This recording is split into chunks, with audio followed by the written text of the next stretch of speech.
काफ़ी दिन बाद आपका भी वाइट बोर्ड आया है, चूँकि ये ब्लैक बोर्ड है, नाम तो वाइट बोर्ड ही है। Here we are.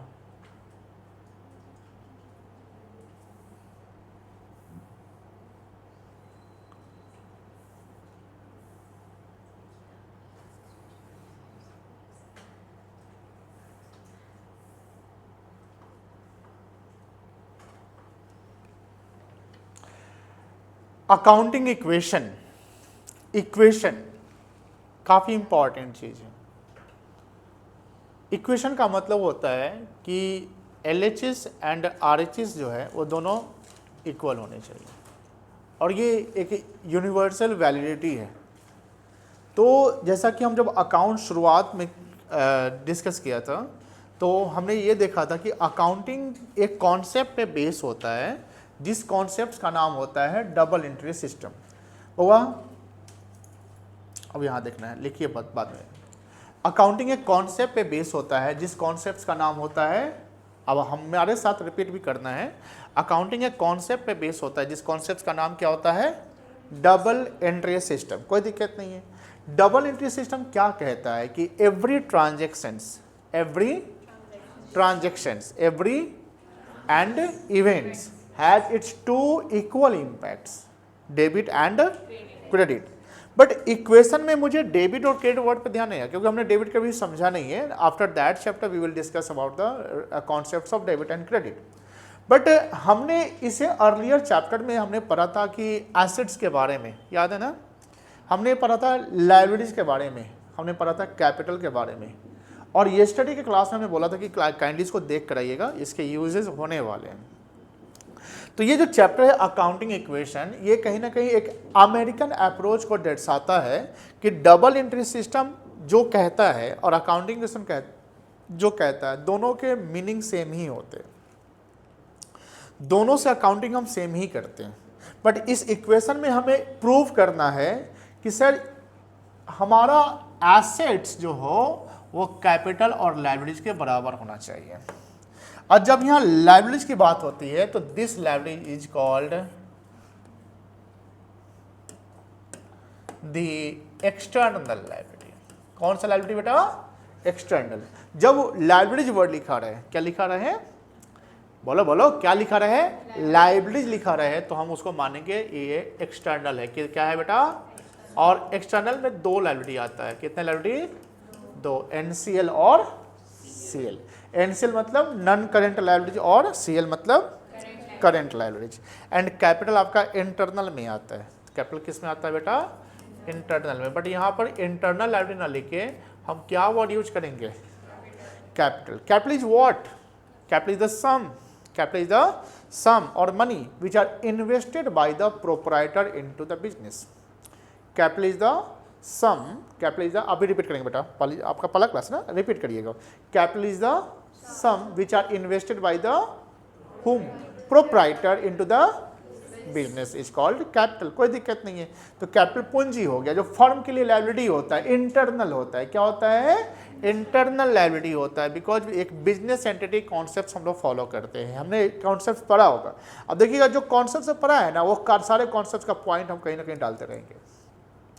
तो बिजनेस एंटिटी कॉन्सेप्ट क्या कहता है? Both the proprietor and business are from the accounting point of view, accounting point of view and legal point of view both are अलग, different. मतलब कि accounts क्या है? Law नहीं है। अकाउंट्स क्या है आपका? लॉ नहीं। अकाउंटिंग करते हैं कॉन्सेप्ट्स और मेथड्स को फॉलो करके करते हैं, ठीक है। तो इक्वेशन कहता है कि एसेट्स इज इक्वल टू क्या होता है? कैपिटल प्लस क्या होता है बेटा? अब एसेट्स में सर दो प्रकार के एसेट्स आते हैं, एक NCA आता है और एक क्या आता है, सॉरी CA आता है। NCA और NCA को फिक्स्ड एसेट्स कहते हैं। क्या कहते हैं? फिक्स्ड एसेट्स कहते हैं। और CA करंट एसेट्स होता है। सर फिक्स्ड एसेट्स क्या होता है? सर जो लॉन्ग टर्म पर्पस के लिए हम जो बिजनेस करते हैं में जो हम यूज करते हैं, जो हमारा उस पर फाइनेंशियल राइट्स है। क्या है? फाइनेंशियल, जो मेरा है, जो हमारा है, जिसको हम बेच सकते हैं। क्या कर सकते हैं? बेच सकते हैं। तो हमारे लिए फिक्स्ड एसेट्स है। और NCA में दो प्रकार के NCA होते हैं, बता सकते हैं? आप बताओ अभी ना। टैंजिबल एंड इनटेंजिबल, कोई दिक्कत नहीं है। जैसे ये टेंजिबल है जिसको हम छू सकते हैं, देख सकते हैं, टच कर सकते हैं, जो मूव हो सकता है या इमूवेबल है वो टेंजिबल है। जैसे land, building, machinery, plant, car, है ना, फर्नीचर। असल कुछ ऐसे चीज होते हैं जो इनटेंजिबल होते हैं। क्या होते हैं? जैसे उसका नाम, reputation, brand, copyright, patent, franchise और भी बहुत सारी चीजें हैं। चलिए, तो जितना भी एसेट्स का सम होगा ना, जितना भी एसेट्स की वैल्यू होगी, क्योंकि अकाउंटिंग में हम वैल्यू देखते हैं। क्या देखते हैं? Value. Where is money there is accounting, where is there is accounting. But हम फॉर्मली अकाउंटिंग करते हैं बिजनेस का। फॉर्मली अकाउंटिंग किसका करते हैं? जैसे घर वगैरह में, या जैसे मान लो कोई जैसे स्टूडेंट्स अब है वो टीचर्स डे मनाते हैं, स्कूल में छोटा सा प्रोग्राम, या आप लोग बर्थडे उड्डे कोई सेलिब्रेट करते हैं तो आप फंड सब अरेंज करते हैं, वो इनफॉर्मल अकाउंटिंग होता है, मुजबानी अकाउंटिंग होता है, या सादा कागज पर तुमने इतना पैसा दिया, तुमने इतना, वो इनफॉर्मल अकाउंटिंग। फॉर्मल अकाउंटिंग किसका करते हैं? कौन से बिजनेस का? स्ट्रक्चर्ड या अनस्ट्रक्चर्ड? स्ट्रक्चर, बड़े बड़े बिजनेस का। छोटा मोटा बिजनेस का हम लोग नहीं करते हैं काम, कोई दिक्कत नहीं है। तो यहाँ पर क्या है कि जो भी एसेट्स की वैल्यू होगी ना, टोटल एसेट्स की वैल्यू होगी ना, उतना वैल्यू कैपिटल और लायबिलिटीज का होना चाहिए। जैसे मान लो, अब समझो ध्यान से, शुरुआत में हम चीज बताते हैं, जिससे मान लो अभी जो नए बच्चे उसको भी ध्यान देना है, वो भी समझ में आ जाएगा उसको भी। जैसे मान लो कोई आदमी है यहाँ पे, प्रोप्राइटर, जो बिजनेस शुरू करता है, तो बिजनेस शुरू करने के लिए क्या चाहिए? पैसा चाहिए ना। अब इसके पास मान लो कि 50 लाख रुपए है। कितना रुपए है? 50 लाख। ये पैसा इसके पास बैंक में है। कहाँ पे है? बैंक में। ये अपना एक बिजनेस शुरू करता है। क्या शुरू करता है? बिजनेस। तो बताइए, बिजनेस का कोई नाम देंगे ना, कोई भी नाम। अब तो बिजनेस का नाम देने से पहले हमको कुछ सोचना पड़ेगा। कभी भी बिजनेस करिए ना तो सोच समझ कर करिए। बिना सोचे समझे बिजनेस करने वाला बिजनेस डूब जाता है। सर क्या सोचना ही है? अरे बिजनेस का पहले जो जहाँ बिजनेस करना है ना, वो जो लोकेशन होता है उसको इन्वायरमेंट कहते हैं। क्या कहते हैं? तो हमें बिजनेस इन्वायरमेंट समझना पड़ेगा। बिजनेस इन्वायरमेंट समझते समझते हमको देखना पड़ेगा कि भैया ये इन्वायरमेंट हमारे बिजनेस के लिए परफेक्ट है कि नहीं है। तो उसको बोलते हैं, जो हम परफेक्ट और इनपरफेक्ट की आइडेंटिफिकेशन करेंगे, कस्टमर हमारा प्रोडक्ट खरीदेगा कि नहीं खरीदेगा, वहाँ पर हम जाकर घूमेंगे, बातें करेंगे लोगों से, लोकेशन देखेंगे, ये प्रोडक्ट का जो हम बिजनेस करने जा रहे हैं वो प्रोडक्ट का दुकान कितना भी है, कौन कौन बेच रहा है, किसका सबसे अच्छा बिजनेस चल रहा है। इसको स्कैनिंग करना कहते हैं। क्या करते हैं? स्कैनिंग। ये सब स्कैनिंग करके आप बिजनेस को सेटअप करते हैं। फिर ये देखना है कि बिजनेस जिस नेचर का होगा उस नेचर के अकॉर्डिंगली नाम होना चाहिए। बिजनेस का जो नेचर होगा उस नेचर के अकॉर्डिंग क्या होना चाहिए? बिजनेस का नाम होना चाहिए। अब जैसे एकेडमी ऑफ कॉमर्स कोचिंग का नाम है, तो वहाँ कोई साइंस का स्टूडेंट जब घूमते जाएगा कोचिंग दिमाग के, साइंस का कोचिंग लिखेगा, वहाँ पर बोर्ड लिखेगा एकेडमी ऑफ कॉमर्स। अरे भाई तो कॉमर्स का कोचिंग है, मतलब नाम से आपको पता चला कि कहाँ क्या पढ़ाई होती है, बोलो हाँ है ना। अब अगर फिजिक्स रहता तो हम लिख देते एकेडमी ऑफ फिजिक्स, या कुछ ऐसा जो पता चल सकता था कि फिजिक्स का कोचिंग चलता होगा, है ना। अब बोले सर फिजिक्स वाला में तो केमिस्ट्री भी चलता है, तो ब्रांड हो चुका है, उसको सब जानने लगा है। फिजिक्स से शुरू करता अलग पांडे टीचर, पढ़ाते एक चेन बनता है उसका, अब जो ब्रांड है और अब नाम ही फेमस हो गया तो वही नाम से आगे चल रहा है, कोई दिक्कत नहीं है। तो मेरा सवाल क्या है कि आपका प्राइमरी वर्क क्या है? जैसे पिज्जा हट का नाम सुनते ना, पिज्जा हट, तो पिज्जा हट में सिर्फ पिज्जा ही मिलता है क्या?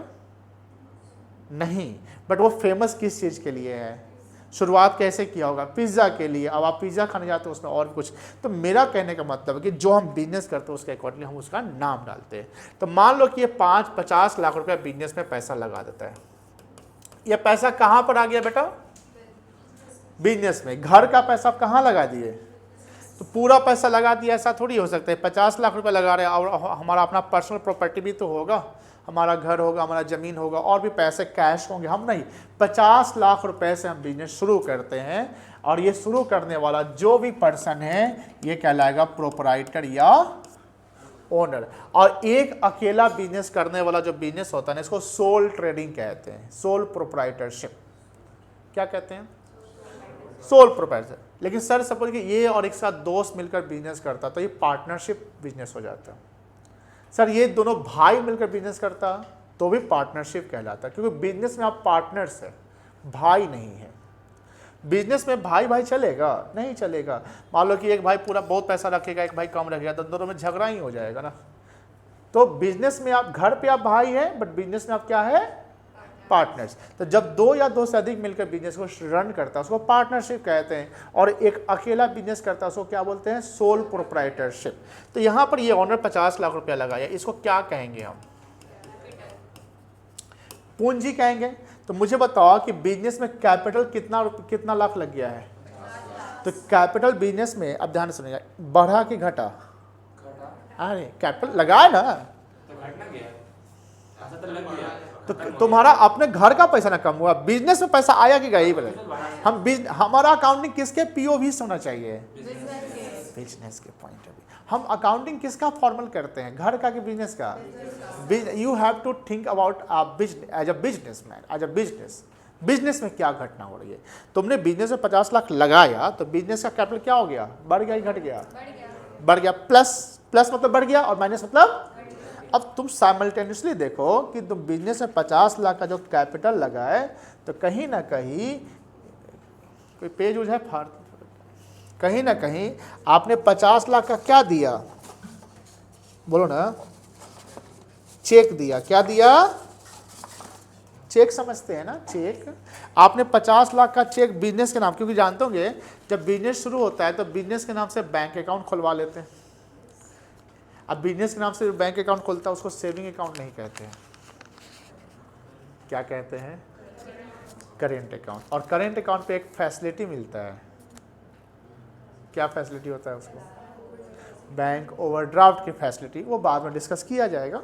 तो मान लो कि आपने एक चेक जो है, जो 50 लाख रुपया का, हम जब मान लो कि मैं हूँ, मेरा नाम नीपू कुमार है, मेरे सेविंग अकाउंट में 50 लाख रुपये, हमने एक चेक काटा AOC के नाम, एकेडमी ऑफ कॉमर्स के नाम से, ठीक है, वो चेक बिजनेस के नाम पे जमा हो गया है ना, तो ये पैसा बिजनेस के अकाउंट में आ जाएगा, बोलो है ना। अब ये पैसा कैश एट बैंक हो गया, बैंक में जो पैसा पड़ा हुआ उसको क्या बोलेंगे, कैश एट बैंक। जो हमारे गल्ला में पैसा पड़ा हुआ उसको क्या बोलेंगे, कैश इन हैंड। दोनों में डिफरेंसेस है, कैश दोनों है। सर बैंक में पैसा इमीडिएटली आप कहीं भी पैसा निकाल सकते हैं, आप UPI कर दीजिए, आप चेक दीजिए, आप नेट बैंकिंग इमीडिएटली ट्रांसफर हो जाएगा ना। अगर आपके पास पैसे है और हमको पैसा आपसे लेना है, आप बोलते हैं कैश नहीं, अरे भाई कैश नहीं तो UPI करो, ऑनलाइन करो, पैसा दो। आपने UPI किया, इमीडिएटली आपके अकाउंट से पैसा निकल के मेरे अकाउंट में आ गया। तो कैश दोनों है, बट एक वो एट बैंक, एक क्या है आपका एट, एक इन। तो गल्ला में जो बिजनेस में फिजिकल कैश है उसको बोलते हैं कैश इन हैंड, और जो बैंक में पैसा उसको क्या बोलते हैं, कैश एट बैंक। तो बैंक में जो पैसा वो हमारे लिए एसेट्स है कि लायबिलिटी है कि कैपिटल है, बैंक में एसेट्स है। तो मुझे बताओ, अब सुनो ध्यान से, ये LHS और ये एसेट्स और ये कैपिटल प्लस अब 50 लाख बिजनेस। अब बिजनेस के पॉइंट ऑफ व्यू क्या होगा, POV किसका, तो बिजनेस का कैश एट बैंक बढ़ा, बोलो हाँ, कितना से बढ़ा, 50। अरे कभी कभी हम बोलो हाँ बोलेंगे ना, और आपको समझ में नहीं आए तो बोलेगा नहीं सर नहीं, है ना, इस तरह के हाँ कर दीजिएगा। तो देखिए 50 लाख कैश एट बैंक बढ़ गया, बोलो हाँ, एसेट्स बढ़ गया ना। इधर 50 लाख क्या बढ़ा, ये सोच के देखो, कैपिटल या लायबिलिटी बढ़ा, कैपिटल बढ़ा, लायबिलिटी नहीं बढ़ा। क्या बढ़ा, तो यहाँ लिखेंगे 50 लाख, बोलो हाँ, बोलो ना। और यहाँ लिखेंगे, इसके सामने कितना लिखेंगे, और यहाँ क्या लिखेंगे, 0। इक्वेशन LHS RHS बराबर हो गया है, दोनों 50-50 चल रहा है, बैलेंस चल रहा है ना। चलिए अब आगे चलते हैं। सर 50 लाख बिजनेस में आ चुका है, ध्यान रखिएगा। अब हम गए एक सप्लायर के पास, किसके पास गए, बिजनेसमैन जाता है। अब देखो बिजनेस क्या है ना, आर्टिफिशियल, बिजनेस एक पर्सन है बट वो न बोलने वाला पर्सन है। बिजनेस कभी बोलता है, एकेडमी ऑफ कॉमर्स बोलता है कि उसका रिप्रेजेंटेटिव कोई पर्सन है जो ऑथराइज है, वो बोलता है, जो ऑथराइज है ना। कंपनी नहीं बोलती है, कंपनी में डायरेक्टर जो है वो बोलते हैं ना, लेकिन कंपनी के बिहाफ में बोलते हैं। तो ये पर्सन जो है बिजनेस के बिहाफ में बिजनेस के लिए गया खरीदने सामान। क्या खरीदने गया, गुड्स। गुड्स मतलब क्या होता है, जिसका ट्रेडिंग करते हैं। एसेट्स मतलब क्या होता है, जिसको खरीदते हैं यूज करने के लिए। दोनों चीज खरीदा ही जाता है। मान लो मेरा स्टेशनरी का बिजनेस है, किसी का बिजनेस है। अब यहाँ जितने भी सारे चीज है स्टेशनरी आइटम है, ये हमारे लिए गुड्स है। क्या है, गुड्स सेफ, ठीक है ना। अब यहाँ पर एक आपको चेयर दिख रहा है ना, चेयर दिख रहा है ना, ये हम किस लिए रखे हुए हैं? बैठने के लिए, ये बेचने के लिए नहीं ना है। आप क्या खरीदने में आइएगा, चेयर या कॉपी? कॉपी। तो जो भी हम बेचने के लिए रखे क्या है वो, जो हम यूज कर रहे हैं asset, both are different. But ये एसेट्स का कैटेगरी, इसका नाम क्या है? एसेट्स होगा कि फर्नीचर लिखेंगे? फर्नीचर लिखेंगे। और इसको क्या लिखेंगे? मशीनरी लिखेंगे। फर्नीचर, मशीनरी ना। अगर डेस्क बेंच है तो क्या लिखेंगे? फर्नीचर। तो जिसको हम यूज, ये भी तुम खरीदे ना, ये भी क्या करते, ये भी क्या किए? खरीदे। बट एक खरीदे बेचने के लिए, एक खरीदे लॉन्ग टर्म। तो जिसको यूज करने के लिए खरीदा उसको एसेट्स बोलते हैं, जिसको हमने बेचने के लिए खरीदा उसको गुड्स। और जब तक हमारे पास सामान है, ध्यान से सुनिएगा मेरी बात, जब तक हमारे पास सामान है, अभी तक बिका नहीं, जो सामान हम बेचने के लिए रखे हुए हैं अभी बिका नहीं है, तब तक ही हमारा स्टॉक कहलाएगा।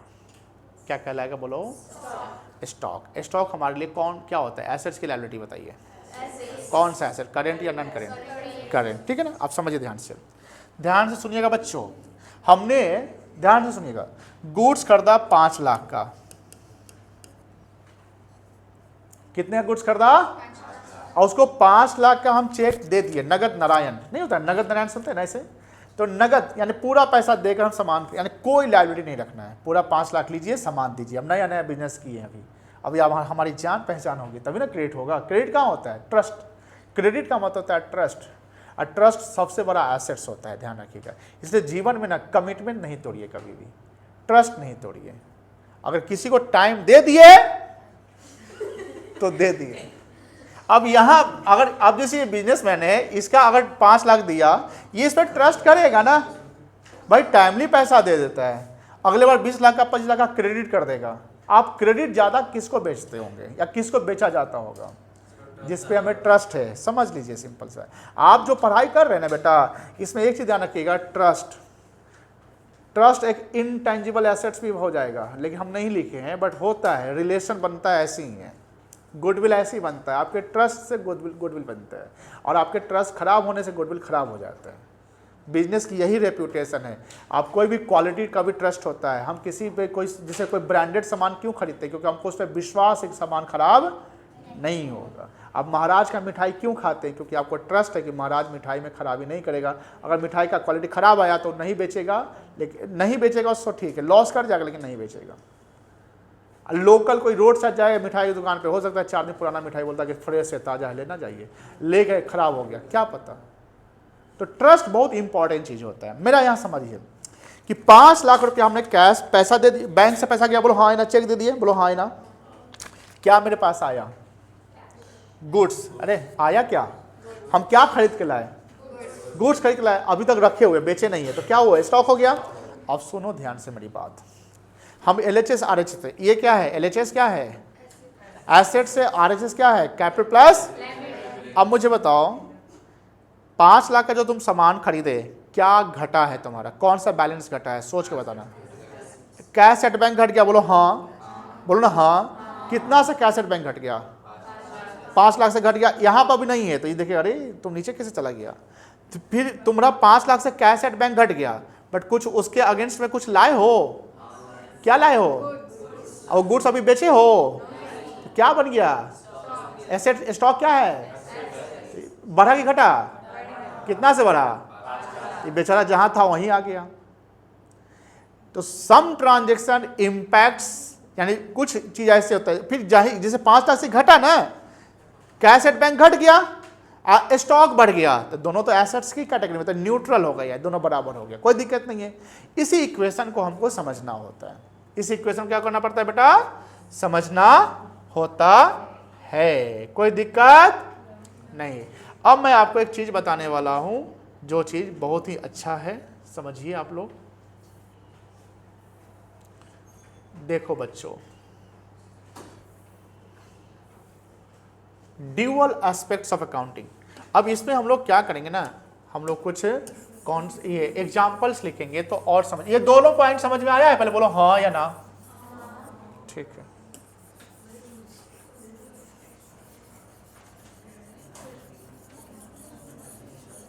बच्चों देखिए 1 2 3 4 5 6 कहानी अकाउंटिंग इक्वेशन के। आज का क्लास समझ लिए तो चैप्टर में कोई दम नहीं है। ये चैप्टर ऐसा है कि बिना गोल कीपर का आपके पास वो नेट होगा और आपको गोल कर देना है। ऐसे कॉन्सेप्ट से सवाल बन जाएंगे इजली। कैलकुलेशन थोड़ा बढ़ेगा, लेकिन हम इतना भी आसान बोलते तो उतना आसान है भी नहीं। आपको मेहनत करने पड़ेंगे एंड आई एम एक्सपेक्टिंग कि आप मेहनत से नहीं पीछे भागेंगे और ऐसा मेहनत आप 12th तक बनाए रखेंगे at the time of the result तक, यानी 12th का जो एग्ज़ाम तक होगा ना रिजल्ट, वहाँ तक मेहनत करते रहना है। 10 से 12 घंटा आप अपने लक्ष्य को बना हुए हैं। कोई CA बनेगा, कोई कुछ भी बनेगा। Don't use mobile please. तो वहाँ पर क्या करना है कि you have to be consistent. आपको क्या रहना है एंड कॉम्पिटिटिव रहना है हमेशा। 2 प्रकार का कंपटीशन हम आपको बताते हैं, बुद्धि देते हैं, सुनिए ध्यान से। एक कंपटीशन आप अपने से रखना हमेशा। आप जो हो आपको कल आपको और इम्प्रूव करना है। ये सुबह में तैयार करना है अपना गोल, सुबह जब सुबह उठते हैं तब, ठीक है। दूसरा कंपटीशन अपने ऐसे फ्रेंड से जो आपसे अभी आगे है, लेकिन उसको बताना मत कभी भी कि तुमसे हम तुमको पीछे करना है। वो चैलेंज हो जाता है। शायद आप उस समय हो सकता है कि वो तैयार हो जाएगा, नहीं उसको तैयार होने का मौका ही नहीं दो। मतलब कि आपका कोई फ्रेंड है जो आपसे तेज है और आप उसको टारगेट बना दो, इसको पीछे करेंगे, लेकिन इसको हम बोलेंगे नहीं कि पीछे कर देंगे, क्योंकि तैयार ही नहीं रहेगा। नहीं होता है कि पीछे से गए धप्पा मार दिए आगे निकल गए। तो ये 2 टाइप का। जब आप प्लीज बात नहीं, जब आप कॉम्पिटिटिव रहेंगे ऑब्वियसली आप इंप्रूव करेंगे। बिजनेस में भी कोई जो कॉम्पिटिटिव है ना वही आगे जाता है, चाहे गूगल हो, चाहे कोई छोटा कंपनी या बड़ा कंपनी हो, हमेशा कॉम्पिटिटिव इन्वायरमेंट आपको अपने आप को तैयार रखना है। चलिए आगे चलते हैं। 6 पॉइंट यहाँ पर है, देखिएगा क्या लिखता है। ये सब सर पहले बताओ कि ये ड्यूअल एस्पेक्ट्स का मतलब क्या है। 2 तरह का बात, वेरी गुड। ड्यूअल एस्पेक्ट्स का मतलब होता है कि इफ एनी ट्रांजेक्शन, हमने बताया कि डबल एंट्री सिस्टम कहता है कि कोई भी ट्रांजेक्शन हो उसका 2 इम्पैक्ट पड़ेगा। कितना इम्पैक्ट? 2 इम्पैक्ट, एक डेबिट और एक। उसी प्रकार जो मॉडर्न जो सीन है, जो मॉडर्न अप्रोच कहता है कि कोई भी जो अकाउंटिंग के जो ट्रांजेक्शन्स होते हैं, इकोनॉमिक ट्रांजेक्शन्स होंगे, उसके ड्यूअल एस्पेक्ट्स होंगे। क्या होंगे एस्पेक्ट्स? 2, मतलब कि डबल इम्पैक्ट पड़ेगा। 2 इम्पैक्ट क्या क्या सर? जैसे देखो, इफ वन एसेट्स इंक्रीजेज, जैसे हमने अभी बताया। अच्छा, ये किसके पॉइंट ऑफ व्यू से हमको सोचना है? बिजनेस। अभी हमने इस पे एग्जांपल किया कि एक प्रोपराइटर है जो बिजनेस में 50 लाख रुपया लगा रहा है। बोलो हाँ है ना। तो इससे कैश एट बैंक क्या हो गया था? तो एसेट्स बढ़ा ना, बोलो हाँ। If one assets increases then liabilities also increases. Liability भी क्या होगा आपका? इंक्रीज करेगा। अब यहाँ लायबिलिटीज में, जैसे यहाँ पर लायबिलिटी में मान लो कि कैपिटल को इंटरनल ले लेते हैं। क्या लेते हैं बेटा? इंटरनल लेते हैं। तो 50 लाख रुपए अगर आप लगा रहे हैं बिजनेस में, तो इससे क्या हो रहा है? आपका कैपिटल या लायबिलिटी भी बढ़ रहा है। दूसरा तरीका सोचिए कि सर मान लो कि हमने बैंक से लोन लिया। बैंक से क्या लिया? हमने बैंक से लोन लिया। लोन लेना बोरो कहलाता है। क्या कहलाता है? बोरो मतलब लोन लेना होता है।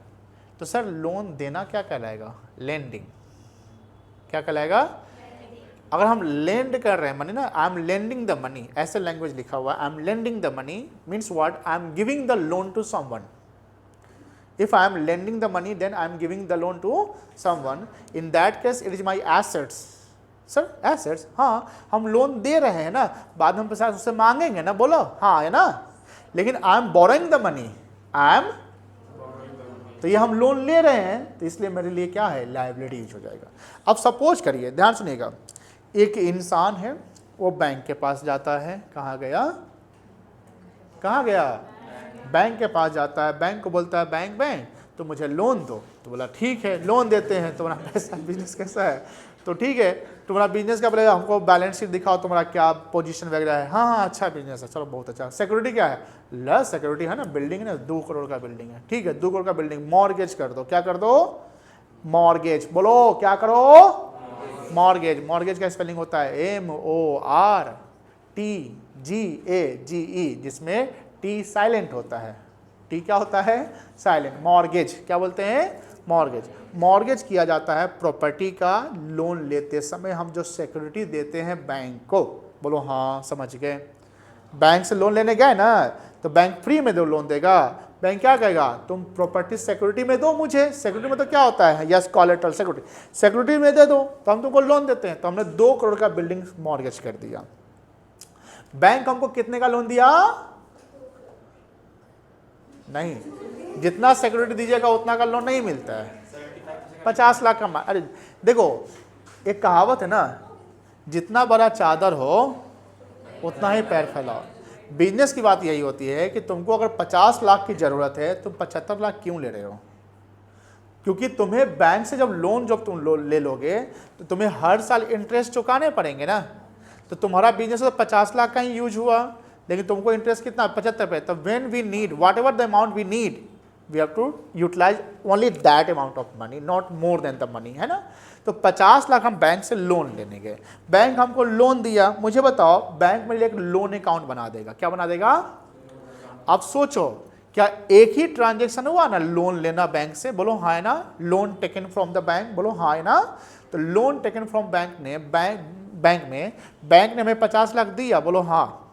वो पैसा मेरे पास आ गया तो मेरे लिए एसेट्स हो गया, क्या हो गया।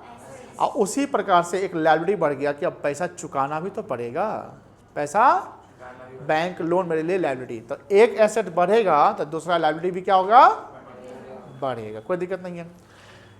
चलो इसका एग्जांपल लिखिएगा, लिखो, हम है ना,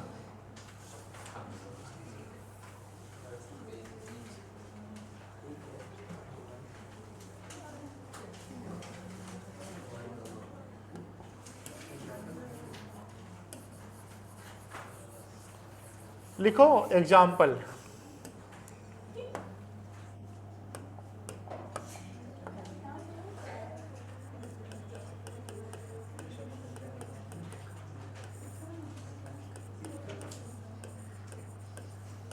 loan taken from bank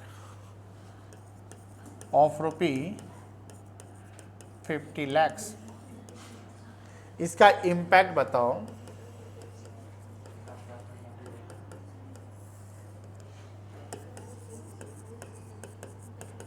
bank balance, देखो ध्यान से, अप एरो लिखा रहे मतलब इंक्रीज हो गया, डाउन एरो लिखा रहे तो डिक्रीज हो गया। और बैंक लोन, सॉरी ये भी तो इंक्रीज होगा, बैंक लोन में क्या हो गया, बढ़ गया। अब बैंक बैलेंस क्या है हमारे लिए, एसेट्स है, और बैंक लोन क्या है हमारे लिए, लायबिलिटीज है। तो क्या ट्रांजेक्शन 1 यहां से प्रूव हो गया, बोलो हाँ है ना। एसेट्स भी इंक्रीज कर रहा है और लायबिलिटी भी क्या कर रहा है, बोलो ना, इंक्रीज कर रहा है। एसेट्स इंक्रीजेज और लायबिलिटी भी क्या होगा, इंक्रीजेस। चलो पॉइंट 1 का एग्जांपल है, इसको नोट डाउन कर लीजिए।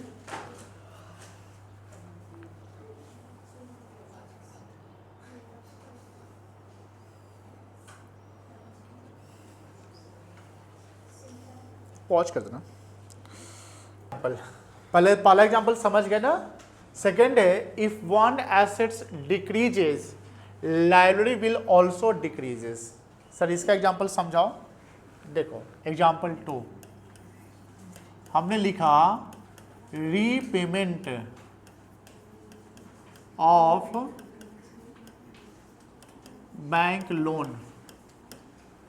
मुझे बताओ, हमने मान लो बैंक लोन 10 लाख का पेमेंट कर दिया, कितना पेमेंट कर दिया, बातें नहीं करिए सर। अगर हमने bank loan, don't use mobile, हमने 10 लाख का बैंक लोन पे किया, कितना का रिपेमेंट किया, क्या इम्पैक्ट होगा, क्या घटेगा आपका। आप बैंक को पैसा दिए ना, तो बैंक बैलेंस क्या हो जाएगा, घट जाएगा, और आपकी लायबिलिटी भी क्या हो जाएगी, क्योंकि आपने लोन का रीपेमेंट किया। आप 50 लाख का लोन लिए थे तो 50 लाख की लायबिलिटी थी, बोलो हाँ, बोलो हाँ। आपने 10 लाख दे दिया, कितना दे दिया, तो कितना बच गया, बस हो गया। तो लायबिलिटी भी घट गया और इधर एसेट भी घट गया। इम्पैक्ट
हो गया।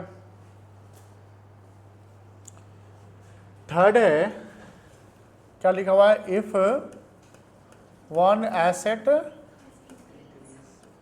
इंक्रीजेज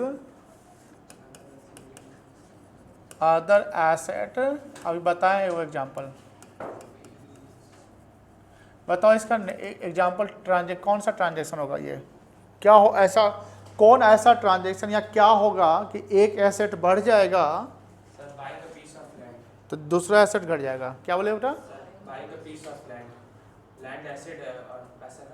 ओके यस सही बोला आपने। आप बताओ कुछ। यस गुड्स खरीदा, अभी ना बताया कि गुड्स आप खरीदने गए, पैसा दे दिए तो आपका स्टॉक बढ़ गया, बोलो ना, है ना, और पैसा घट गया, तो दोनों तो एसेट्स ही हैं, तो एक एसेट बढ़ रहा है और दूसरा एसेट क्या हो रहा है। तो कोई ऐसा ट्रांजेक्शन जहाँ पर एक ही ट्रांजेक्शन पे एक, क्योंकि एसेट्स तो बहुत होते हैं ना, तो कोई एसेट बढ़ गया और कोई एसेट क्या हो गया आपका, घट गया। चलिए, purchase of goods for cash of रुपये मान लो 50,000, इसका इम्पैक्ट क्या होगा,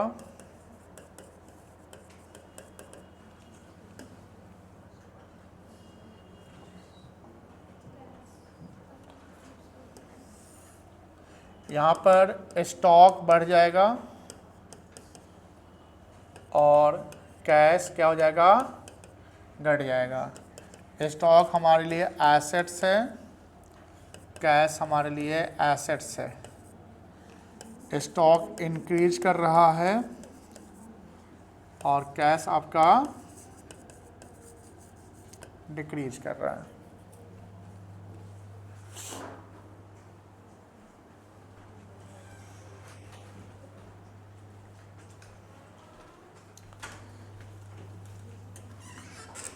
ठीक है, बैठे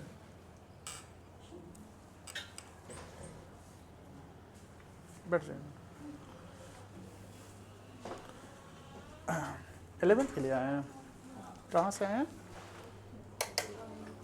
मतलब आनंदपुरी मोहल्ला से। अच्छा ठीक, 2 मिनट क्लास करा दें।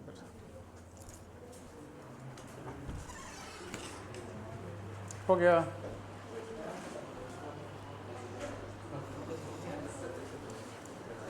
हो गया बेटा। क्या मैं आपको एक छोटा सा असाइनमेंट दूँ, मैं 3 तक की आना, बोलो ना हाँ। 4, 5, 6 खुद कर लेना है प्रॉपर, और सबका देखो सेम नहीं होना चाहिए। सेम का मतलब मज़ा नहीं, सेम का मतलब तो कि आप लोग बात करके लिख लिए। जैसे एक बेंच पर 2 बच्चे हैं तो दोनों का डिफरेंट एग्जाम्पल होना चाहिए। सेम रहेगा तो फिर हो गया कि नहीं मिला उला के लिख लिए।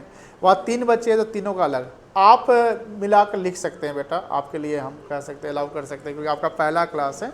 बट कोशिश करना खुद से करने का, सोच कर। तो आई am giving you 6 minutes, okay ना? तब मैं पॉज कर दो।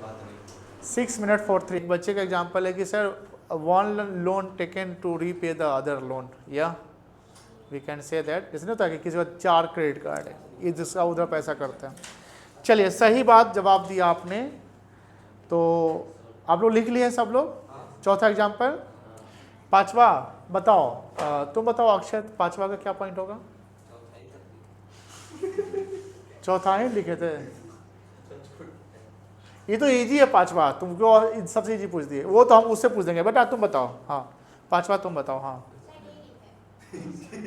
अरे कैपिटल वाला था। If one assets increases capital will also cash introduce in business. Business started with cash, ठीक है ना? चलिए, छठा क्या है? If one asset decreases capital will also decreases. जैसे कोई प्रोप्राइटर नहीं, कोई प्रोप्राइटर पर्सनल यूज के लिए ड्राइंग्स करता है। क्या करता है? ड्राइंग्स। चलो एक काम करो, 3 तक लिखवाए थे ना, चौथा लिखो खुद से। मैं लिखवा देते हैं जिसको नहीं लिखा है।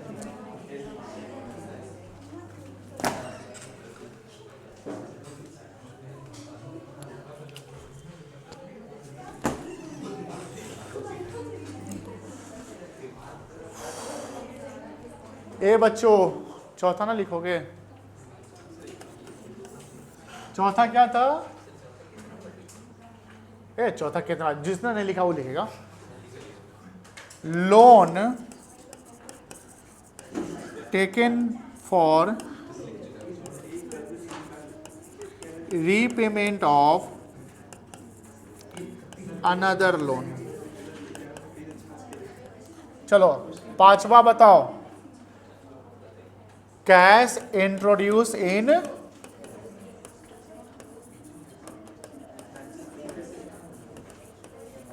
बिजनेस। इसमें कैश बढ़ जाएगा और कैपिटल भी बढ़ जाएगा। 6 है, if one asset decreases capital will also decreases.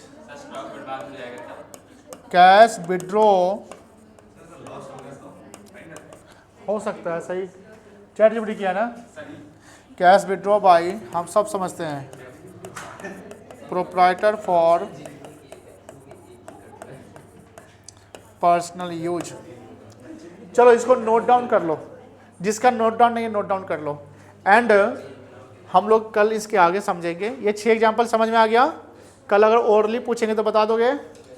हम वहां पूछेंगे तो इसका एग्जाम्पल दे दोगे? ओके, ऑल राइट, चलो ठीक है। अरे बच्चा लोग, इसका फोटो ले ले। क्या चंदन?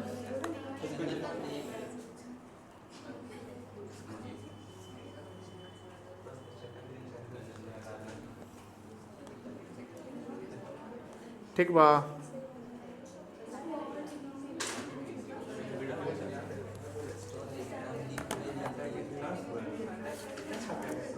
कौन छाप रहा है? अक्षत, ज़्यादा मत छापो।